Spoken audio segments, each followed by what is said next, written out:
connecting people with policy. Before we begin today's video, make sure you like, comment, and subscribe. Turn on post notifications so you're notified whenever I post a new video. Follow me on my social media, y'all. Road to 5K. I said it before, I'm taking social media more seriously because just the amount of followers I have now and the opportunities that I've come across, I'm just like, yo, I need to utilize this as like a networking platform. Usually I'm not like an Instagram girly no more, but now I'm just like, I'm an Instagram girly. I better follow me on Instagram. Twitter, not so much. I don't think I can like really get back on Twitter like how I used to. It's just not the same anymore. People are too emotional on there. But with that being said, road to 5K, road to 5K followers, road to 5K subscribers, y'all. So today's video, yes, it's recording. We are going to watch Governor DeSantis on Real Time with Bill Maher on HBO. So this is not the full clip because your girl ain't got HBO. Look, Hulu, Netflix, YouTube Premium, BET Plus, like all this extra streaming stuff. Like, I'm not paying for HBO. Sorry, not paying for Showtime, not paying. So I will watch it on YouTube. There's that. So I don't know the context of this interview. I really just saw it on, I think I saw it on my YouTube, just scrolling. That's how I saw my other video too. But yeah, I was just like, oh, let me go ahead and watch this. See what Ron DeSantis is talking about. But we're going to go ahead and get straight into the video. First up, he is the governor of Florida, who is, wow, currently on our show? Currently running to be the Republican nominee for president in 2024. He's not Governor win. Ron DeSantis. Let me not be rude. Hey. The likelihood of him Ron, how you doing? It's a pretty good blue stage. I know. Welcome back. Not bad. I'm just sure they're gonna All right. I knew it was sure On a scale of 9 to 10, what'd you think of my monologue? Honestly, I was laughing. I'll give you that. Right. Laughing on both sides of the aisle, too, so it was good. And Yeah. welcome back to the show. I know you guys were on hiatus for a while. Thank you. Yes. Now, I do got to put in a plug. Like, if you ever have problems in California, in Florida, not only we have no income tax, no vax mandates allowed in the state of Florida. Well, we're going to get to that. We're going to get to that. Not gonna lie, I usually think Ron DeSantis is corny, but that was a little good plug-in right there. Because, you know, he's getting ready to debate Governor Newsom, which still to this day, I posted on my Instagram. Make sure y'all check that video out. I don't know why he's debating him. I think he regrets running for president, but that's another conversation we can have. I don't know why he's debating him. Like, focus on your run for president. Like, if you were going to debate him, you should have done this prior to you coming out that you're running for president. But let's continue. I know, but people do wear cowboy boots with a suit. That's right. So I'm not going to fly. Okay, that's just a crazy thing. We're proud of it.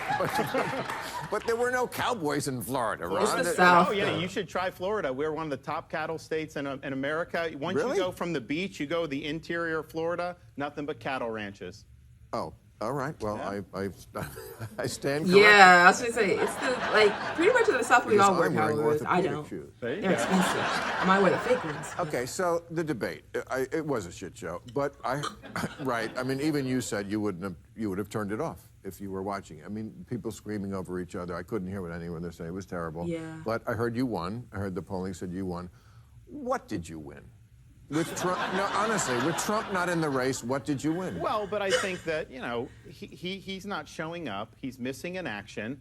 He owes it to voters to show up and defend his record. And I think he thinks he can take a juice poll and then people don't get to vote. That's not the way the system works. You got to go earn votes. So I'm showing up. I'm showing that. And here's the thing. In the midst of all the show that happened, I was the one guy that people said, you know what, this guy's actually acting like a president when the rest were not. And so, okay, there I am. Mm-hmm. I told Donald, let's do a debate. I'm debating your governor, Gavin Newsom. We're going to get to that. But let's do a debate Okay. with me and him. I'll do it. All right, but can I ask you one thing about these debates?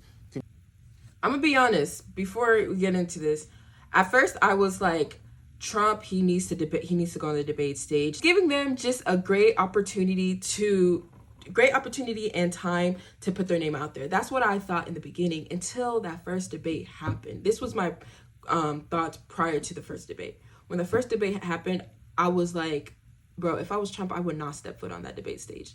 Like, don't even give these people the time of day. Like, even with like the whole current situation with Biden, I think Biden, my selfish reasons, I'm like, Biden needs to debate at least Robert F. Kennedy and Marianne Williamson at least once. But now I'm like, bro, he's going to do more harm than good for himself strategically. If he debates them, he's done for. Specifically, if Robert F. Kennedy gets a hold of him on a debate stage. Like, if he debates them, he is done for. So that's how I see with Donald Trump. I don't think he is done for if he's on the debate stage, but he's going to, if he puts himself in a position where he gets on a debate stage with them, they're going to take full advantage of it, and they're going to destroy him as far as his record and this, that, and the third. He will still win because his fan base and his support system is like this. It's like solid. But if I was Trump, I would not go on that debate stage. Like, if anything, you have to be polling within at least a 2% plus or 2% minus margin to get on the debate stage with me, or 5%. Let me be nice. At least poll within a 5% margin, and then we can talk about a debate. Until then, I don't owe you anything. That's how I'm looking at it if I was Trump and Biden, respectfully. Can you get rid of this guy, Doug Burgum? This guy, this bugs me. He is not going to be president. This guy could start dating Taylor Swift. No one would care. North Dakota, it's not even a state. All right. But, you know, the thing is, you did not take my advice. What was it? I was on this show a few times when we talked. I said, this guy's crazy to run this time. He's, what are you, 45 years old? Yeah. You just had a birthday, right? Yeah. You could run for the next 20 years. If you were Biden, the next 40. Okay, why run against Trump? You're trying to thread this needle that will never happen. Well, for a couple reasons. You can't disavow him because that's the base, and yet you're running against him. And that's why, I mean, let's face it, Ron, if campaign was going well, you wouldn't be on this show. Oh, that's not true. No. Oh, snap. Bill, he has no chill. Like, he's, whew. But I actually surprisingly agree with Bill on this, mainly because if I was his consultant, because y'all know I work in public policy or whatever, I work in politics. If I was his consultant, not that I would be, but if I was his consultant, I would not tell him to be running in 2024. I would tell him, run away from 2024. Don't even look that direction. Mainly because what they are betting on is for Trump to not be able to hold the seat, or being able not to run if he is convicted with like the charges or whatever. The likelihood of that happening is very slim to none. So he is trying to win the base of Donald Trump, which is nearly impossible. His base is so solid, so strong, how I said before. So with that being said, what he could have done was stayed on Trump's good side and run for 2028, so that way that Trump can endorse him in.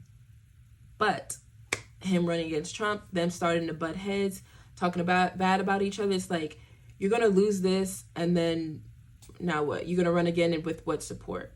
Like, that's another reason why I feel like Ted Cruz didn't run in 2024. We all know Ted Cruz is gonna run for president again sometime. That's why I feel like Ted Cruz waited for this election to play its course, and that's why I feel like with Vivek Ramaswamy, with him running, I think he's running strategically on this term, because I think he's trying to stay on even while he speaks and stuff, he tries to stay on the good side of Trump. Because when you're on the bad side of Trump, then his support system goes where Trump goes. So, like, I don't know. I agree with Bill on this one. I think strategically it was not smart for him to run. Strategically, I don't think it was smart for half of the people who are running to run. I think it's wasting money, wasting people's time. But yeah, I think the only the type of people that I think it's actually smart for them to actually run in some sort of degree is probably like Tim Scott, because Tim Scott would want to be VP of Donald Trump. So I feel like him just showing himself and putting himself out there puts him as a candidate for VP. But everybody else, Nikki Haley, I would probably say it's probably good for her to run here and there, because it gives her like some sort of like different limelight on how we view her, especially she's been doing pretty good on these debate stages and stuff. Vivek, he had nothing to lose when he ran, so I feel like it wasn't really bad for him to run either. Chris Christie, I don't know why he ran. I don't think he should have ran. Mike Pence, I think it speaks volume. I don't think he should have ran either. But DeSantis, same way. But So, one, I don't think he can win the election. I could win the election. Two, I don't think he could actually get the job done that we need to do. For example, COVID. I think we need accountability for what this government did to this country with the COVID restrictions, mandates, and lockdowns. Donald Trump is not going to do that. He says he did everything right.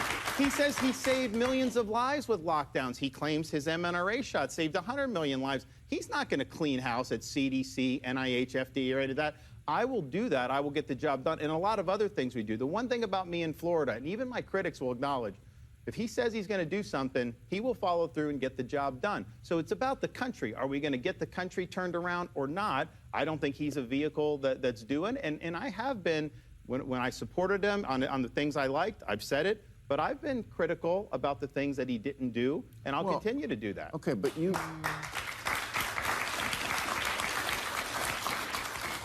But you campaigned for election deniers in 2022. This I do not forgive. Well, to quote The Godfather. I mean, Carrie Lake, who said Biden's an illegitimate president. Trump didn't. Well, now she's attacking me, so maybe I did make a mistake there, because she's out there saying, she's trying to say that we mandated vax in Florida when we did the opposite. We protected people even from private mandates. So that may have been. But Trump lost the election, right? Yeah. Okay, so why did you campaign for people who Because I wanted to see Republicans win key races. And I think it's important. That's not a deal breaker issue for you? That's not democracy? Well, okay, well, let's go back to 2016. Your friends in Hollywood were cutting ads telling the Electoral College to vote against Trump in the Electoral College because it was stolen. They said Russia stole the election. For years they said that. So don't act like this is like a unique thing in modern history of the country. Not gonna lie, he ate him up right there. First of all, Ron, I have no friends in Hollywood. Y'all, I told y'all, I don't have HBO. And I'm not gonna get it unless he gonna pay for it. Okay, yeah, he ate him up on the last part, not gonna lie. I think this debate with Ron DeSantis and Newsom is going to be very, very interesting. Newsom, I'm not gonna lie, y'all, I don't really like both of them. If I'm being, actually no, let me rephrase that because I don't know them personally. As a public figure, political public figure, I don't like what they display. Newsom, the whole California is in shambles. I think he's hypocritical. Ron DeSantis, I think Ron DeSantis lacks leadership in a sense. I think that, and there's a lot of policies that he pushed within Florida that I don't personally align with. But even aside from that, I just feel like he's missing that little oomph. Like I could not even, I could barely trust him as governor for Florida. So let alone, like, I can't really trust him to run this country, to be honest. I just feel like he lacks leadership. But, I don't know. I just feel like there's this spiel that some people, you either have it or you don't. I think Ron DeSantis should have just waited, ironed out his policies, sharpened his craft, dotted his I's, crossed his T's before running. I feel like he just jumped in with the hype of okay, I'm going to run against Trump. But with that being said, yeah, Trump is going to win the Republican nominee. It's going to be Trump versus Biden again. And if it comes down to Trump versus Biden, I think Trump is going to end up winning. I've said that before. As of today, I think Trump is going to end up winning, mainly because of the many factors that are playing. Number one, we have to remember Dr. Cornel West is running as an independent. Dr. Cornel West, he doesn't have the biggest, I'm going to beat Trump as an independent, but he has a solid fan base to deter some votes and also to, at least, I feel like he can at least poll at 3-4% when it comes to the election. Robert F. Kennedy, he's polling at, last time I checked, I think he was at 11 or 12%.